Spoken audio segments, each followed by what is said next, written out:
ভজনের দোহাই দিয়ে কেউ মিথ্যা বলি ভজনে নাই সে যদি আন পথে যাও তোমার পাপ রাখার কিন্তু জায়গা থাকবে।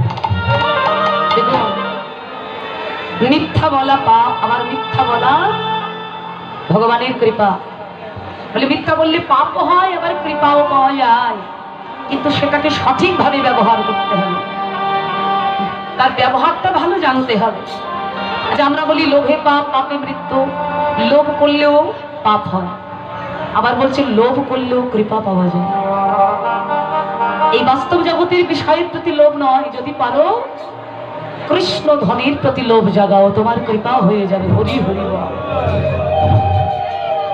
বললে ধন থাকিলে হয় না ধনী, কৃষ্ণ যা কৃষ্ণ ধন যার নাই রে সম্ভব, নাই রে সম্ভব।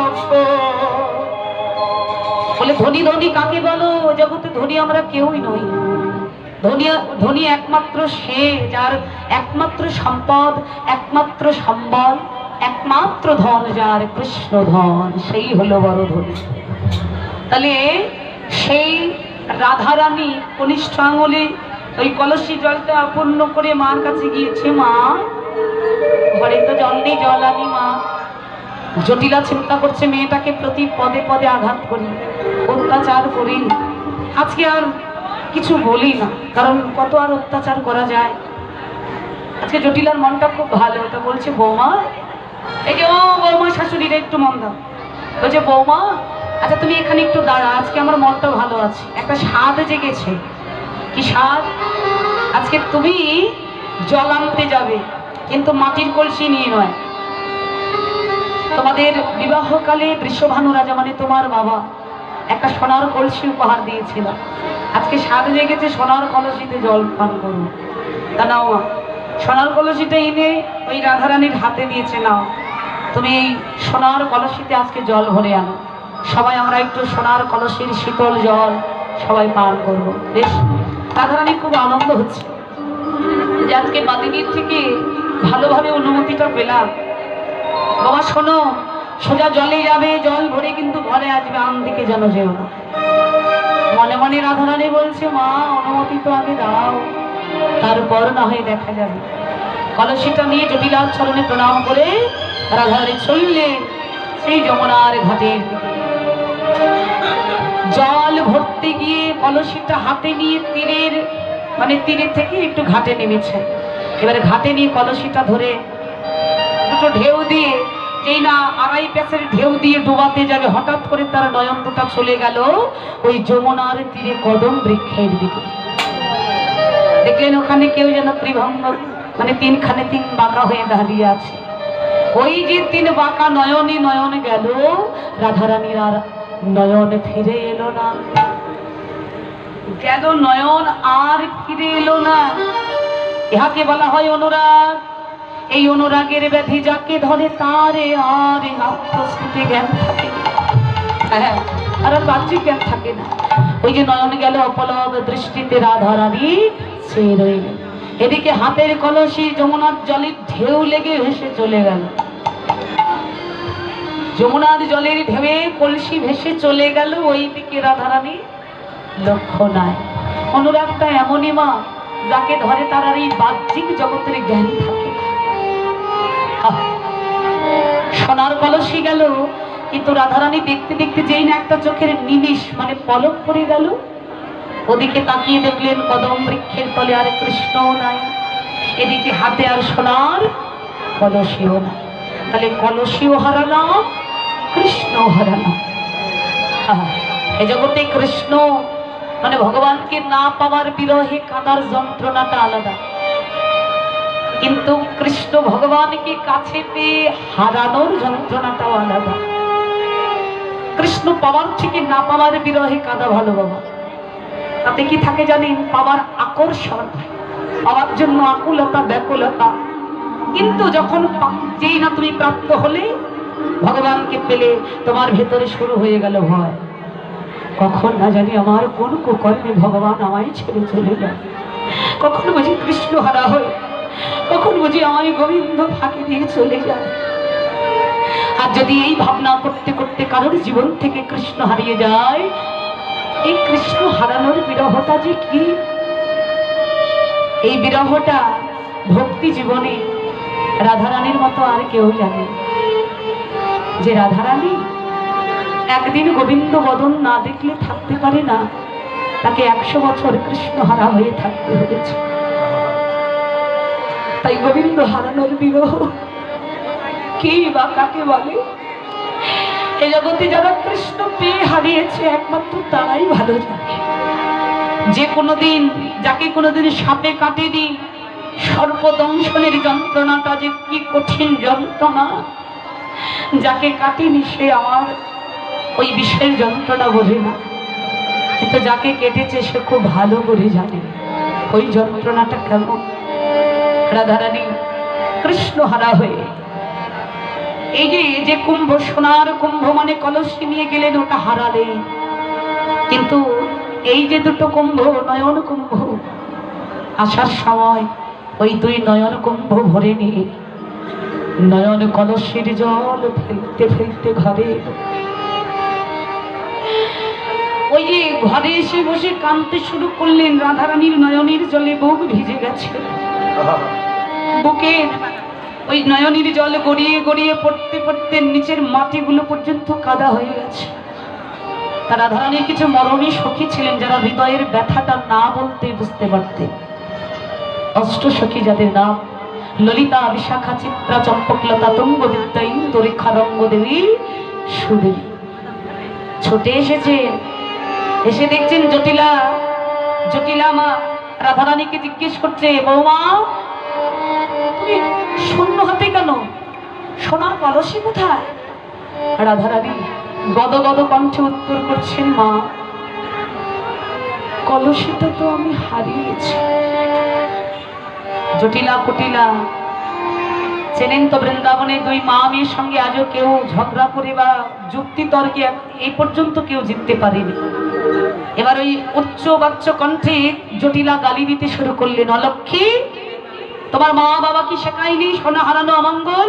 তুমি সোনা হারিয়ে ঘরে এসে বলছে সোনা হারিয়েছি, লজ্জা করে? একটার পর একটা গালি দিতে শুরু করলেন। ললিতা বলছে, দাঁড়াও মা, তুমি গালি দিও না। ছোটবেলা থেকে রাধারানীকে খুব ভালো করে চিনি আমরা। ওর ছোট্ট ছোট্ট বিষয়ের প্রতি এত নিখুঁত নজর, ও এত সহজে সোনা হারানোর মতো মেয়ে নয়। নিশ্চয়ই এর মধ্যে বৃহৎ কোনো কারণ আছে। তুমি ঘরে যাও, শান্ত হও, আমরা দেখছি। জটিলা ঘরে গেল, সখীরা চতুর্দিকে ঘেরি ঘেরি হয়ে বসে মাঝখানে রাধারানীকে রাখল। রাধে, সত্যি করে বল, সোনার কলসি হারিয়েছিস রে? কথা বলার শক্তি নেই, কিন্তু মাথা নাড়িয়ে বলছে, হ্যাঁ হারিয়েছিস, কিন্তু আমরা না মেনে নিতে পারছি না রে। কেন? বলে সোনা তুই তখনই হারাবি সোনার থেকেও বহু মূল্যের দামি কোনো বস্তুর সন্ধান পেলে তবে। সত্যি করে বল, সত্যি করে বল, সোনার থেকে এত বড় কি অতীব মূল্যের রত্নের সন্ধান পেলি যে তুই সোনার মতো এত মূল্যবান বস্তুকে জলে ভাসিয়ে এলি? কি পেলি রে? কি পেয়েছিস? বললে পেয়েছি তোরে। কি পেলি? বলে যেটা পেয়েছি না, ওই রত্নের সন্ধান, ওই ভজনের কথা, ওই রত্নের কথা তো আর শাশুড়িকে বলা যায় না। তোরা যখন এসেছিস আমি তোদের কাছেই বলিস, তবে সখীরে তোরা যেন আর জনে বলিস বাবা। লীলা স্মরণী ভজন, লীলা স্মরণী ভজন আজকে ওই যে রাধারানী বলছে তার গোবিন্দ রূপের কথা শুরু করছেন কার কাছে? সখীদের কাছে। তাহলে আজকে বলুন সখী কারা? এই আসনে যত শ্রোতা ভক্ত আপনারা উপস্থিত সবাই হলেন সেই সখীর আসনে। তবে আমি বলবো না যে আমি রাধারানী, ওটা বলাও মহাপাপ। তিনি উপলক্ষ করে তার কথাগুলো আপনাদেরকে শোনাচ্ছে। তাহলে কি বলছি? সখীরে মনকে একনিষ্ঠ করে বস, নইলে বুঝবি না, কারণ এ বড় ভজনের কথা। রাধে, সখীরা বসেছে, বল কি দেখেছিস যে সোনার কলসি হারালি? বলে সখীরে আর কিছু না, এই বৃন্দাবনের একমাত্র চাঁদ আমার গোবিন্দ চাঁদের বদন দেখে আমার এই দশা। বিদায় গৌর হরি।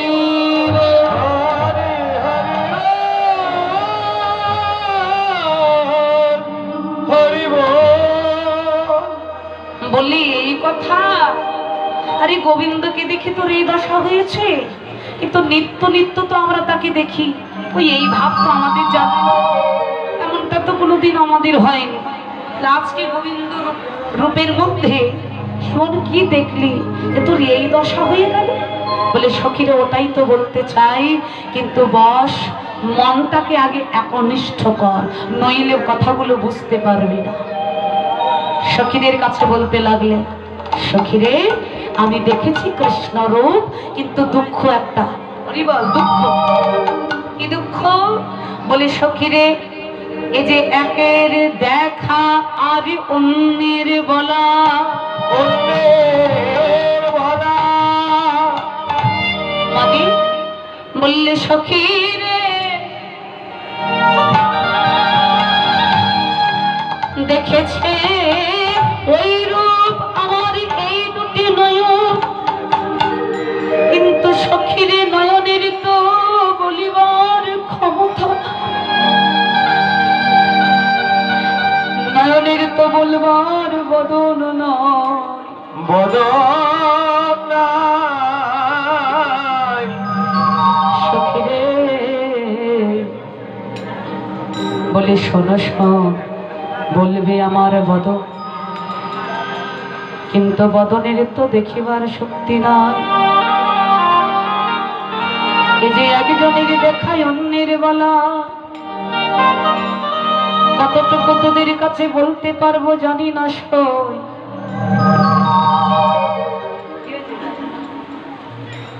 এই যে একজনের দেখায় অন্যের বলা, কতটুকু বলা সঠিক হবে আমি জানি না, তবু বলি শোন। জানিস বিধাতার কাছে থেকে থেকে আমার রাগ হয়, কেন জানিস? একটা কারণে, সেই কারণটা হলো বিধাতা আমায় মাত্র দুটো নয়ন দিয়েছে, কোটি আখি নাহি দিল, সবই দিল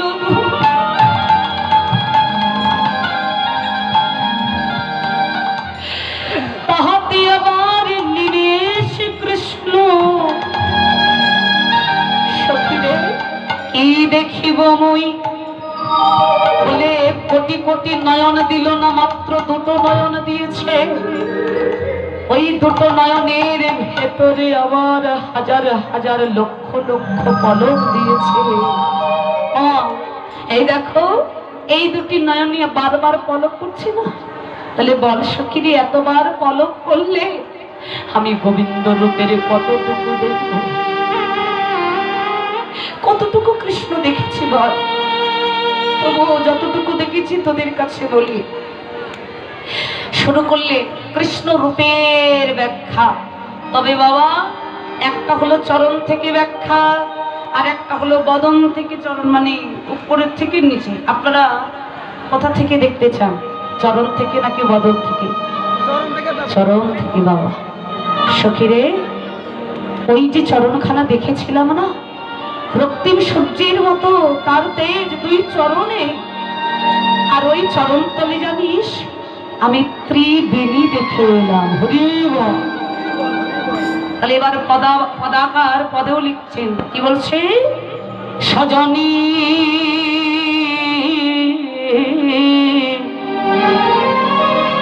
এখনো কালিন্দির ঘরে, এখনো কালিন্দির হাতে, সজনী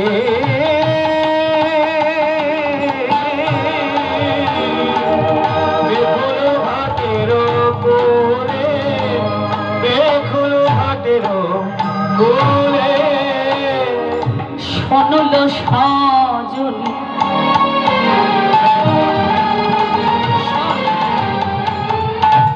প্রয়াগ ত্রিবেণী,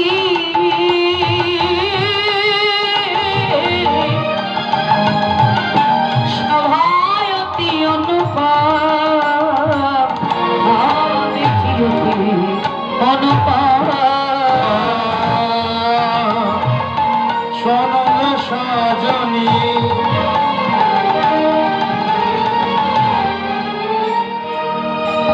প্রয়াগ ত্রিবেণী,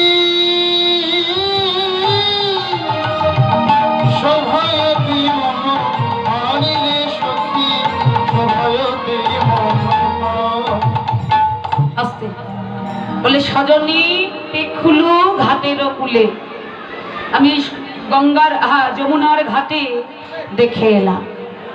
শোনলো সজনী শোন, প্রয়াগ ত্রিবেণী, ত্রিবেণী মানে তিনটি নদীর মিলনস্থল।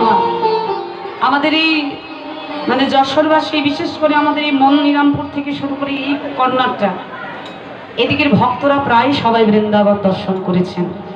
আমি পরম সৌভাগ্যবান বৌমা, যশোর জেলার বৌমা হয়ে গর্ব করি যে আমি এমন একটা জায়গায় শ্বশুরবাড়ি পেয়েছি, এই জায়গায় ভক্ত দর্শনে নিজেকে ধন্য করা যায়।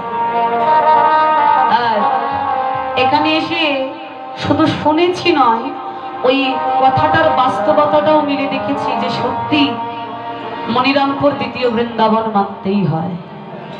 বাবা বৃন্দাবনে যাওয়ার জন্য প্রাণ ব্যাকুল করে, কিন্তু এখানে বিয়ের পর আর ওই ব্যাকুলতাটা আর আসে না যে রাধারানী তোমার ধামে যাওয়ার ভাগ্য, যাওয়ার সেই ইচ্ছে সবারই জাগে, কিন্তু ওই বৃন্দাবনে যাওয়ার আগে আমি বৃন্দাবন পেয়ে গেছি।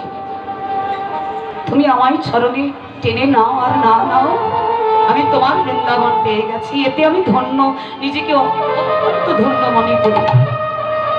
তা কথাটা কি দেখুন, বলে সখীরে ত্রিবেণী, এই যে ত্রিবেণী সঙ্গমটা বাস্তব জগতেও আছে বাবা, যেটা বলার জন্য এখানে আসা। সেটা কোথায়? বৃন্দাবনই, যেটা হচ্ছে এলাহাবাদ, ভারতবর্ষে এলাহাবাদে। আমি তো যাইনি, শুনেছি। এই এলাহাবাদে গঙ্গা, যমুনা আর সরস্বতী, এই তিনটি নদীর মিলনস্থল। তিনটি নদী যার যার বর্ণ নিয়ে নিজ গতিতে ধেয়ে চলে যাচ্ছে, কেউ কারোর সাথে মেশামেশি নেই। তাহলে এই তিনটি নদী দেখলাম কোথায় জানিস? আমার শ্রী গোবিন্দের চরণে। সখীরা বলছে চরণে নূপুর থাকে, ভক্তরা আলতা পরিয়ে দেয়, চরণে এই সমস্ত থাকে, মণিমুক্তার বিভিন্ন রকমের অলংকার, কিন্তু চরণে কোনোদিন নদী দেখা যায়? কথাটা যখন বলেছিস বুঝিয়ে দিয়ে যেতে হবে, বেশ, না হলে আর আজকে ছাড়ছি না। তা বলে ওটা জানতে গেলে মনটা নিবিষ্ট করে ভালো করে শোন, আমি বলে দিচ্ছি। তাহলে কোথায় কি? ধরুন এটা হলো গোবিন্দের চরণ। এই যে চরণ, চরণের এই উপরিভাগটা কি দেখলাম জানিস? উপরে যমুনা,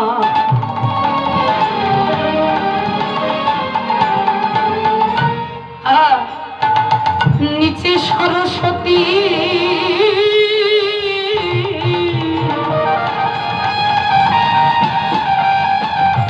আর মাঝেতে গঙ্গা, মাঝেতে গঙ্গা, উপরে যমুনা,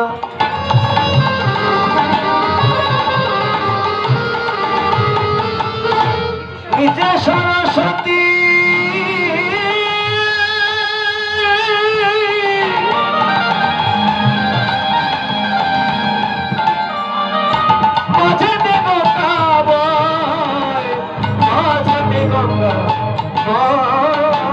দেখলাম সমানে সমানে বয়ে চলেছে, দেখলাম সমানে সমানে বয়ে চলেছে গঙ্গা, যমুনা আর সরস্বতী, দেখলাম সমানে সমানে ধেয়ে চলেছে গঙ্গা, যমুনা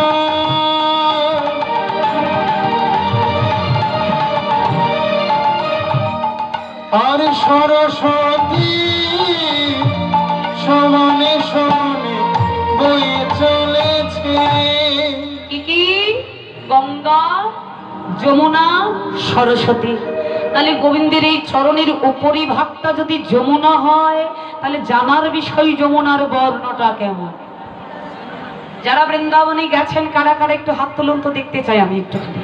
বাবা যারা যারা গেছেন ওই ভারতবর্ষে বৃন্দাবনে, তারা তারা হাত তুলবেন, আমি দেখতে চাই। বাহ, বেশ, খুব সুন্দর হাত নাও। আচ্ছা, যারা গেছেন তারা অবগত হবেন আশা করি যে যমুনার জলের বর্ণ কেমন বলতে পারেন? হ্যাঁ পারি, পাতলা জলের মতো, নীল কালার, পাতলা জলের মতো। তার একটা তো বর্ণ আছে, বর্ণটা কি? নীল কালার, নীল বর্ণ। ঠিক গোবিন্দের এই উপরিভাগটা চরণে, এটাও ঠিক বাবা একেবারে এই নীল বর্ণ, দেখবেন এটা আমরা জানি। নিচে সরস্বতী, সরস্বতীর জল কেমন জানেন? দুধের ভিতরে আলতা ঢেলে দিলে যা হবে, মানে দুধে আলতা, একেবারে গোবিন্দের চরণের তালু ভাতটা। আবার বলছেন মাঝেতে গঙ্গা বয় মাঝখান, এই যে চরণের এই চার ধার মাঝখান গঙ্গা, গঙ্গা জল ঘোলা বা ঘিয়ে বর্ণে, তাই না বাবা? তা বললে সখীরে গোবিন্দের এই চরণের মাঝখানটাই হলো গঙ্গা। বলে বাবা বাবা খুব ভালো, তা ত্রিবেণী তো পেলাম, কিন্তু আর কিছু দেখিসনি? বলে হ্যাঁ দেখলাম। তো কি দেখলি? এই চরণ থেকে শুরু করে তার উপরে দুটি দেখলাম। কি? বলে তাহার উপরে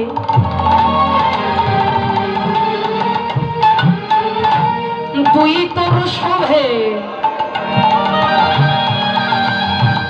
সভায়তী অনুপা, সভায়তী অনুপা।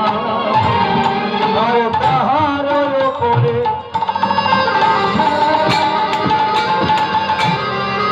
দুই তোর শোভে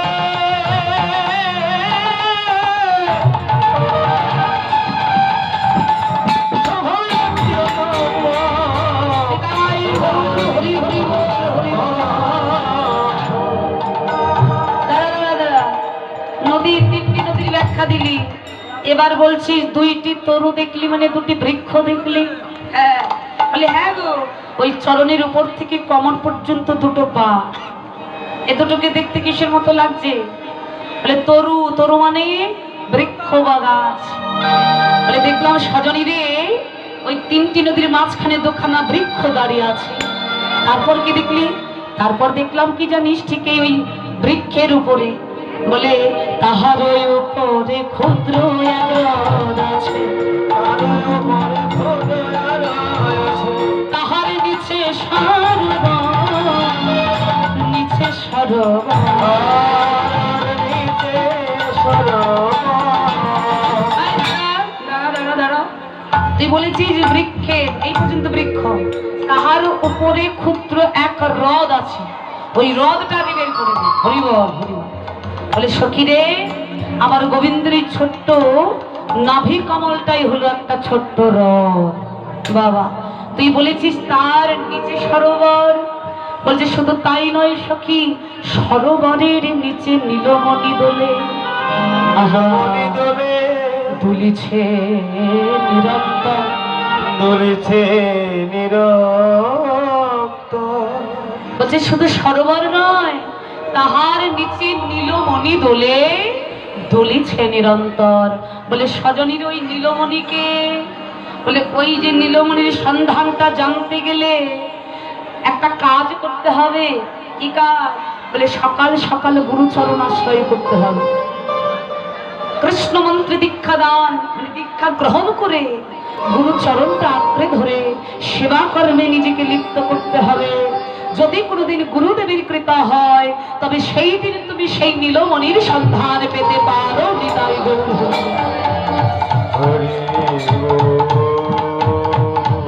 তাহলে মা এই পর্যন্ত হলো চরণের ব্যাখ্যা, এবার একটু বদনের দিকে আসতে হবে।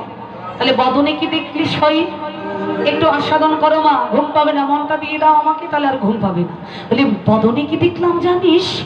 বধুর অমুখ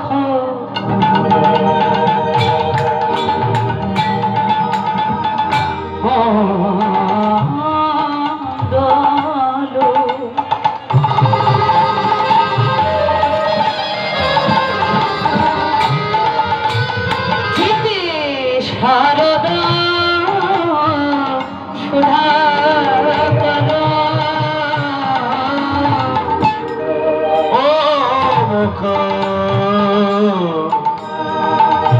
মন ডোলো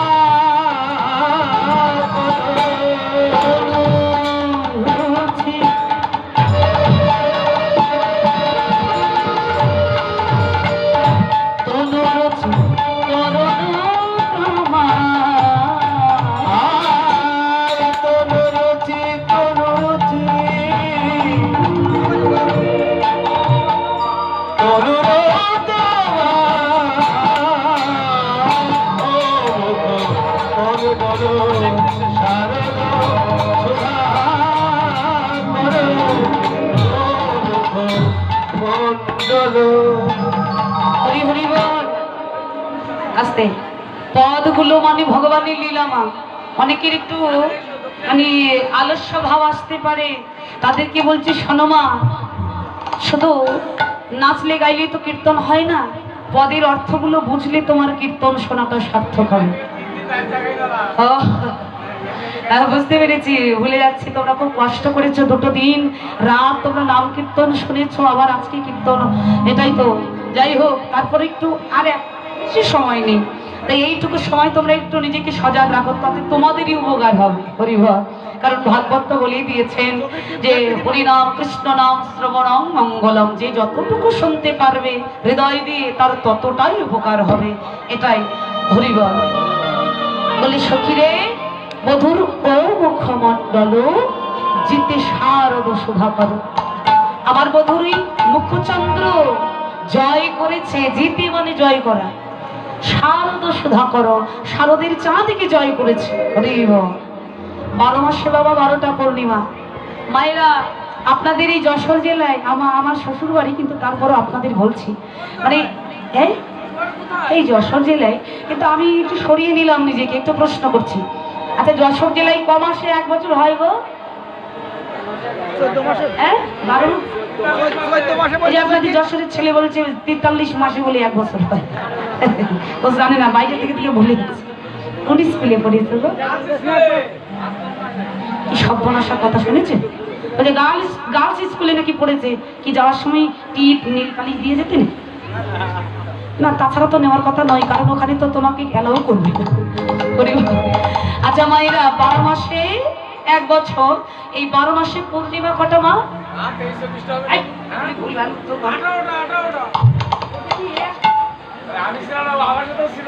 ওই জন্য এই দশাটা হয়েছে, তোমার সাথে থেকেছে বলে 12 মাসে 12টাই পূর্ণিমা হবে।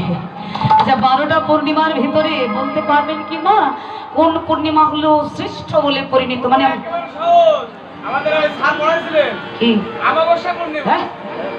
খালি ভুল, অমাবস্যা পূর্ণিমা হয়, এই জন্য এই দশা হয়েছে তোমার। স্কুলেই ভালো মতো ঠিক করে দিতে পারেনি বাবা। হ্যাঁ, তাহলে এই 12টা পূর্ণিমার ভিতরে সর্বশ্রেষ্ঠ পূর্ণিমা বলা হয় যেটাকে আরেকটা নামে বলা হয় রাস পূর্ণিমা অথবা শারদ পূর্ণিমা। হ্যাঁ, শারদ পূর্ণিমা। তার কারণটা কি সংক্ষেপে 1 লাইনে বলছি। আপনারা যত যত ভগবানের লীলা মানে স্মরণ করবেন, কোনো লীলাই দেখবেন না এত এত গোপীদের, এত এত ভক্তের মনোবাসনা ভগবান 1 রজনীতে পূর্ণ করেছেন, আর কোনো লীলাতে করেননি। কিন্তু রাসলীলায় এই পূর্ণিমা রজনীতেই সেই লীলাটা ভগবান করেছেন। দেখুন, এত গোপী, 16,000 গোপী, বলে এত গোপী সকলের মনোবাসনা 1 রাত্রিতে পূরণ করেছেন, তাই এই রজনীকে শ্রেষ্ঠ বলা হয়। তাই বলছে সখীরে, ওই শরৎ চাঁদের আর কি আলো, তাকেও আমার বধূর এই চাঁদ কমল, এই চাঁদ জয় করে দিয়েছে, এত জ্যোতিতা। বলে তাই আর কি দেখেছিস?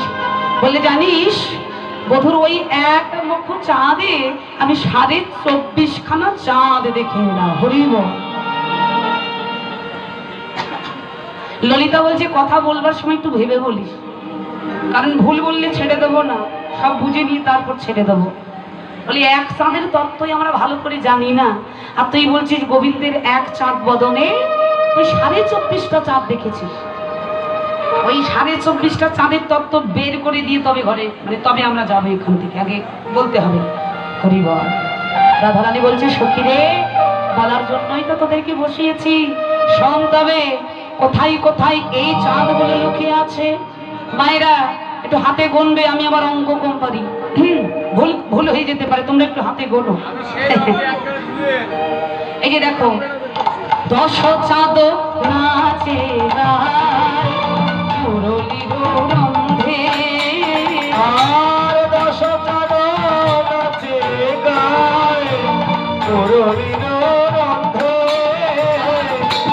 আর 10 চাঁদ দেখি চরণার বিন্দে গো, আর 10 চাঁদ চরণার বিন্দে গো, কতই রঙে নিত্য করে, কতই রঙে নিত্য করে, আজ কতই রঙে নিত কনে শ্রী গোবিন্দের মুরলিতে কতই রঙে নিত্য আমার শ্রী গোবিন্দের মুরলিতে কতই রঙে নৃত্য করে গোবিন্দের মুরলিতে কতই রঙে নিত কনে গোবিন্দের মুরলিতে কতই রঙে নিত কনে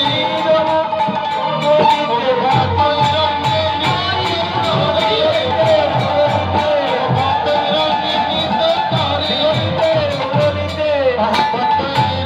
নিত দশ চাঁদ নাচে গাই মুরলীর রন্ধে মুরলীর 10খানা চিত্রে 10খানা নখ চাঁদ নৃত্য করছেন। গোবিন্দের এক একটা নখ এক একটা চাঁদ। তাহলে তাই যদি হয় 10 মানে 2খানা হাতে কখানা নখ আছে, 2খানা হাতে কখানা নখ মাইরা বলো 10খানা। মানে অঙ্কটা ঠিকই ছিল, ভুল করলে লাস্টের দিকে যে পাঁচে পাঁচে 10, হ্যাঁ তাহলে পাঁচে পাঁচে 10টা পেলাম। বলে আরো 10 চাঁদ দেখি গোবিন্দের চরণারবিন্দে গোবিন্দের দু পায়ে নখ কটা, পাঁচে পাঁচে 10, এই 10-এ 10-এ কত হয় 22 10-এ 10-এ 22। দুটো কোথা থেকে এলো বেশি? হ্যাঁ হ্যাঁ 10-এ 10-এ 20 পেয়ে গেলাম। হ্যাঁ 22 হয় না আচ্ছা 20 আর 20 পেয়ে গেছি, এবার বাকি রইল 7.5, তাই তো? আচ্ছা এগুলো কোথায় আছে? ওমা লক্ষ্য করো, গোবিন্দের ললাটের মাঝখানে মা পরিয়ে দিয়েছে একখানা চন্দনের বিন্দু। ওই একটা বিন্দু হলো একটা চাঁদ। 20 আর 1-এ জোরে বলো, হ্যাঁ আমরা একটু কানে কম শুনি, জোরে বলো। আচ্ছা 21টা পেয়ে গেলাম। গোবিন্দের 2খানা গণ্ডদেশ মানে গালকে 2খানা চাঁদের সঙ্গে তুলনা করলেন। 21 আর 2-এ খালি ভুল ভুল উত্তর করছে। আপনাদের যশোরের ছেলেটা খুব ভুল উত্তর করছে। হ্যাঁ মাইরা 21 আর 2-এ 23। হ্যাঁ একটু সাহস করে জুড়ে বলুন। তাহলে 23টা পেলাম, বাকি রইল আর কটা? 1.5খানা। তাহলে বললেন গোবিন্দের এই পরিপূর্ণ বদনটা একটা ছাপ। তাহলে 23 আর 1-এ হ্যাঁ এবার তো ঠিক বলেছিস, ওই জন্য মাঝে মধ্যে ভুল বলছিস। আচ্ছা হ্যাঁ 24টা পেলাম, আর বাকি আছে কটা বাবা? কটা বাকি থাকলো? 24.5 হতে গেলে আর অর্ধেক, তাই না? তাহলে এই অর্ধেক চাঁদটা কোথায়? বলে ভালো করে দেখলে তোমরাও দেখতে পাবে। কোথায়? ওই যে খেয়াল করো গোবিন্দের ললাটের উপর অষ্টমীর ছাড় ললাটের উপরে গো অষ্টমীর চাঁদ দেখি ললাটের উপরে গো আরো অর্ধ চন্দ্র দেখি। ওরে বাপরে, সময় তো আমার আগে ছুটছে, কি করবো আস্তে আস্তে আস্তে। তাহলে অষ্টমীর চাঁদ মানে চাঁদ পূর্ণ হয় 15 দিনে, তাই তো? তার অর্ধেক যদি 8 দিনের চাঁদ নিয়ে একটু বেশি হবে, তাহলে ওটাও অর্ধচন্দ্র। বলে খেয়াল করে দেখো ধরা চূড়ার নিচে গোবিন্দের এই ললাটের উপরে একখানা অর্ধচন্দ্র। চাঁদ তো আর অর্ধেক হয় না বাবা, চাঁদ তো পরিপূর্ণ হয়। তাহলে আর অর্ধেক কার কাছে জানো কি? আমি সংক্ষেপে বলে দিলাম, খুব খেয়াল করে লক্ষ্য করবেন, মহাদেবের জটার উপরে দেখবেন অর্ধেক চাঁদ আছে। এই হলো 25 চাঁদের তত্ত্ব বলতে চেয়েছিলাম, 24.5টা। হরিবল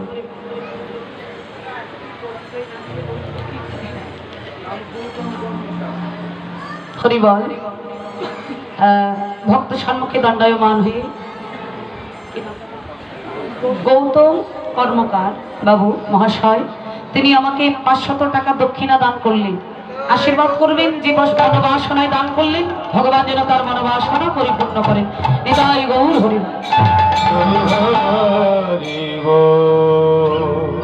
হরিবল।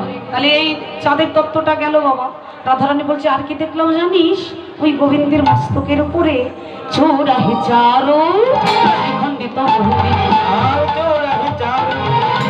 অমৃত মন্ডিত মধুকর মালতীর মা আর মধুকর মালতীর মাল মধুকর মালতীর মাল কে হরি মধুকর মালতীর মাল চূড়াহি তারও শ্রীখণ্ডিত মণ্ডিত চূড়া ধরা চূড়া হেলে দুলে বিহার করছে।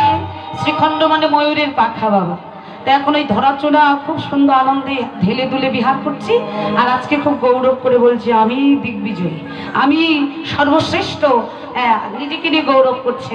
কাকে দেখে জানেন? চরণের নূপুরকে দেখে। হরিব নূপুরকে দেখে উপহাস করছে। নূপুর, আরে তুই তো গোবিন্দের পায়ে পড়েছিস রে, আর আমাকে দেখ আমি গোবিন্দের মাথায় উঠে নাচি। তা আমার মতো ভাগ্যবান আর কেউ আছে? তুই বড় দুর্ভাগা। নূপুর বলছি, ও চূড়া ভাই, অহংকার করো না গো। কেন জানো? অহংকার কিন্তু পতনের মূল। তুমি যে এত গৌরব করছো, আমাকে দুর্ভাগা বলছো, কিসে দুর্ভাগা আমি তুমিই বলো। এই জগতে কত যোগী ঋষি ধ্যানী জ্ঞানী যারা কোটি কোটি যুগ ধরে সাধনা করছে, তপস্যা করছে। আচ্ছা বলো তো চূড়া ভাই, ওরা কি পাওয়ার জন্য এত কাঁদছে, এত সাধনা করছে? হাত পাওয়ার জন্যে, না মাথা পাওয়ার জন্য, নাকি? হরি বল। চূড়া ভাবছে কোটি কোটি যুগ ধরে সাধনা করেও যোগী ঋষি জ্ঞানী মুনি তারা এত সাধনা করেও যে চরণ পেল না, না চাইতে নূপুর তুমি সেই চরণ পেয়েছ, আর আমি মূর্খের মতো অহংকার করে। অহংকার ভেঙে গেল।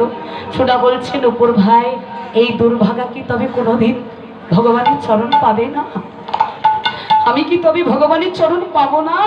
নূপুর বলছে, ও চূড়া ভাই, তুমি ভগবানের চরণ পাবে কিনা আমি জানি না। ছোটা বলছে, তাহলে একটা কথা রাখো ভাই।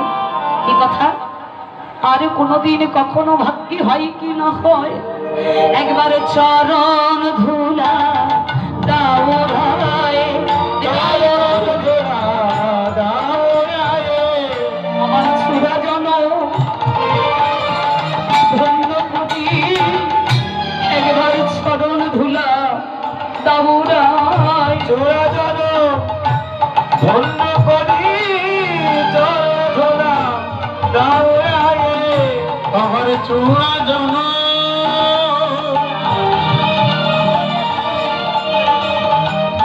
অগ ধন্য করি ওই চরণ ধুলা দাওরায়ে।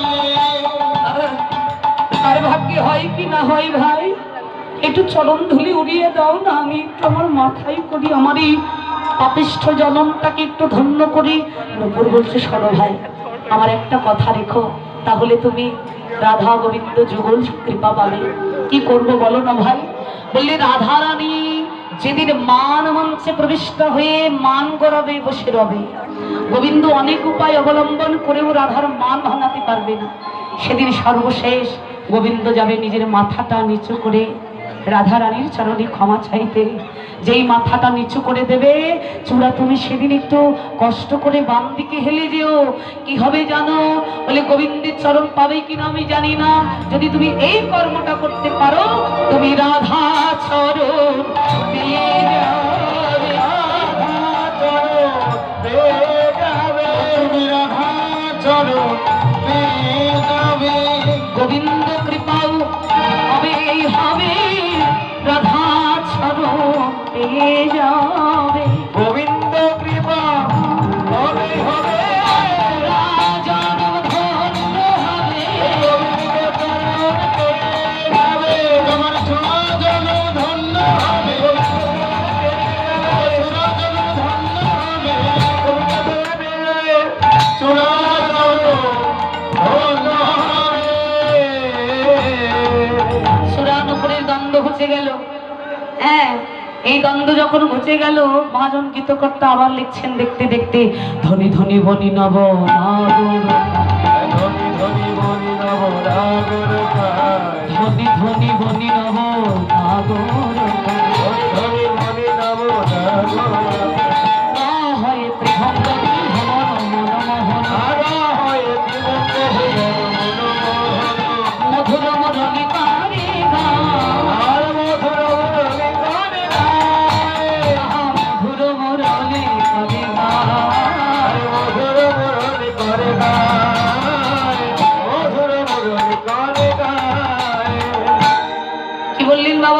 ধনী বনি নবক না গোরকা। মহাজন গীতকর্তা বলছে ধনী ধনী ধনী। এই ধনী মানে এই ধ্বনির বানানটা হলো ধয়, ধয়ে বদন্ত নয় ঋষি, এটা নয়। এই ধ্বনি মানে হলো শব্দ। ধদন্ত নয় দীর্ঘি মানে ওই ধ্বনিটাও আলাদা।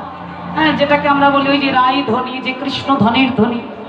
আর আজকে যে ধ্বনিটা ব্যবহার করেছেন ধ দন্ত নয় ঋষি ধ্বনি, এই ধ্বনি মানে কি? ধ্বনি মানে ধন্য। গীতকর্তা ধন্য জানাচ্ছে, ধন্য ধন্য যে বনি নব মানে যে বানিয়েছেন এই নতুন রূপের মূর্তি। ধন্য আমি তার এই কারিগরে। কেননা রহাই ত্রিভঙ্গ ত্রিভুবন মনমোহন মধুর মুরলী করে গান। যার রূপে জগৎ ভুলে আর যার মুরলীতে ওই গান, একটাই গান, রাধা নাম। যে নাম, যে মুরলীতে আর অন্য কোনো নাম জানে না, শুধু একটাই নাম, রাধা নাম, যে নামে জগৎ পাগল করে। ওই মধুর মুরলীতে মৃদু মৃদু গানে যদি কারো একবার মনটা, হৃদয়টা আকর্ষিত হয়, তাহলে বাবা তার আর এই মায়ার জগৎ সংসারে, এই সংসার আর তার ভালো লাগবে না। পাগল হয়ে যাবে ওই বাঁশির সুরে, আর ওই বাঁশির সন্ধানে মন ধাবিত হবে। তো আমাদের সময় খুব সংকীর্ণ বাবা, তাই আর খুব মানে এগোতে পারছি না। যতটা ধীরে ধীরে বিশ্রামের দিকে যাওয়া যায় এগোতে হবে। সখীদের কাছে তাই তো আজকে একটু মানে আজকে স্মরণীয় একটা দিন, জামাই ষষ্ঠীর দিন। আসলে তাদের নিয়ে কিছু বলার নেই, একটাই বলার, এখানে সবাই সকল ভক্ত চরণের নিবেদন, এ জগতে যার যত জামাই আছে সবাই আশীর্বাদ করবেন, এরা যেন ভক্তি ভজনের পথে আকর্ষিত হয়, ভক্তি ভজনের পথে সে যেন জনমকে ধন্য করতে পারে। নিতাই গৌর হরি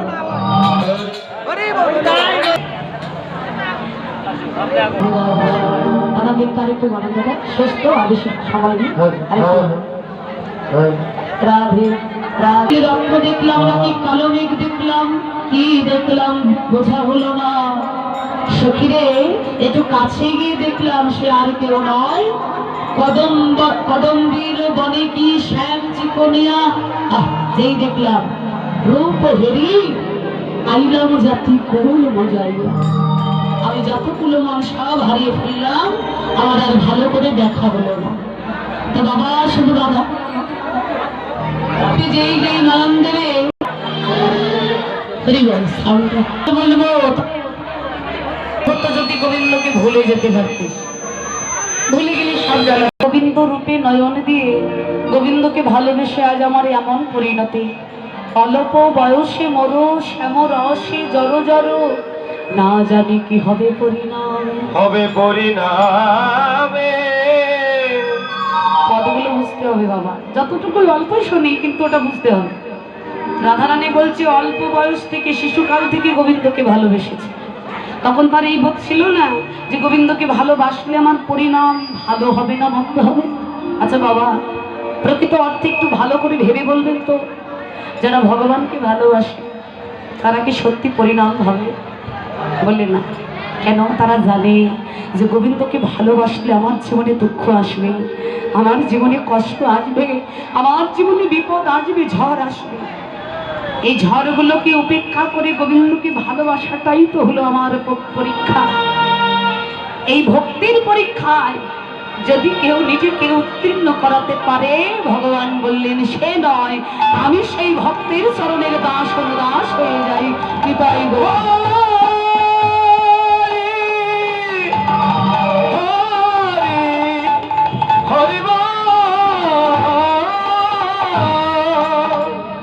রাধারানী বলছে জানিস আমার বধূকে তোরা ভুলতে বলছিস, কি করে ভুলবো? যদি নয়ন মুদি থাকি, বন্ধ করে থাকি, অন্তরে গোবিন্দ দেখি, নয়ন মেলিয়া দেখি শ্যামে, মিলিয়া দেখি শ্যামে। ভুলতে পারি কি করে বল? নয়ন মেললে সম্মুখে, নয়ন বন্ধ করলে হৃদয়ে। ভুলতে চাইলেও ভোলা যায় না। আসলে সত্যি যদি মন থেকে কাউকে ভালোবাসা যায় বাবা, কেউ বললেও কি তাকে ভোলা যাবে? বলে তুমি ভুললেও তোমার মন তাকে কখনোই ভোলে না। তাই সখীরে যদি চলি যায় পথে, শ্যাম যায় মন সাথে সাথে, চরণে চরণ ঠেকাইয়া। ভ্রমেতে ফিরাই আঁকি আমার পিছন দিকে তাকিয়ে দেখি যে আমার সাথে কে কে পিছনে আসছে। ভ্রমেতে ফিরাই আঁকি কেউ তো সঙ্গে নাহি দেখি, পড়ে থাকে যেন মরুছিয়া শুধু আমার ছায়াকে দেখি। আর কি হলো জানিস, তোদেরকে আমি বলে গেলাম কহিন তোদের আহা কহিন তোদের আগে দাগা পাইলাম শ্যাম দাগে, এছাড়াও জীবনের নাহিদা, এই জীবনের প্রতি আর কোনো মায়া না। তিল তুলসী দিয়া সমর্পণ করি নহিয়া জনমের মতো রাঙা পা।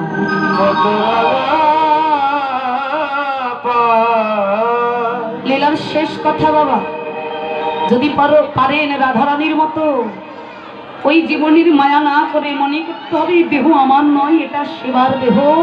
হে গোবিন্দ, হে রাধারানী, তোমাদের সেবার দেহ ওই যুগল চরণে নিবেদন করে। অযোগ্য নয়, যোগ্য বলে যোগ্য করে তুমি তোমার চরণে গ্রহণ করে নিও। তুমি কৃপা না করলে দাঁড়াবো কোথায়? বললে বাবা রাধারানীর মতো তিল তুলসী দিয়ে এই দেহটাকে সমর্পিত করে দিন ওই চরণ তলে, তবে কীর্তন শোনাটাও সার্থক হবে, কীর্তন বলাটাও আমাদের সার্থক হবে। নিতাই গৌর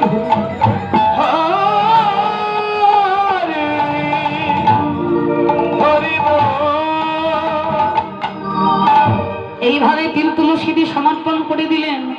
আর আজকের রূপলীলার বিশ্রাম এখানেই, যদিও বা আর কোনো পর্যায় নাই। হরিবল। তবে বাবা এই আজকের দিনটা আনন্দমুখর দিন, এবং আজকের এই আনন্দমুখর দিনে এই যে এক্ষুনি কিছুক্ষণ আগে আমার একটা ফোন এলো, আপনারা খেয়াল করেছেন কিনা জানি, সেটা একটা শোক সংবাদ। আমার মানে রক্তেরই, আমার হচ্ছে পিস্তা তো